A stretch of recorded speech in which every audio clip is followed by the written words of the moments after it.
আজ মহা চতুর্থী। আজকেই মা চলে এসছেন মণ্ডপে। তার আগে আপনারা দেখতে পাচ্ছেন এখন বিকেল 5টা বাজে, মুষলধারে বৃষ্টি হচ্ছে আমাদের বনগাঁয়।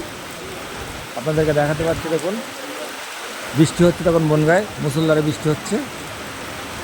আর সবাই আজকে ঠাকুর দেখার খুব ইচ্ছা ছিল, কিন্তু বৃষ্টির মধ্যে ঠাকুর দেখবে কি করে। দেখুন আপনাদেরকে দেখাচ্ছি, দেখুন বৃষ্টি হচ্ছে, তখন প্রচুর পরিমাণে বৃষ্টি হচ্ছে। দেখুন হঠাৎ বনগাঁয় বৃষ্টি মুষলধারে। তোমাদেরকে দেখাচ্ছি, দেখো এখন অনেক লোকে ঠাকুর দেখতে বেরোবে ভাবছিল, কিন্তু সব আটকে গেছে রাস্তায়। এখনও কেনাকাটাও অনেকে করিনি, তা আজকে সবাই কেনাকাটা করতো, কিন্তু তার মধ্যে আবার বৃষ্টি চালু হয়ে গেল।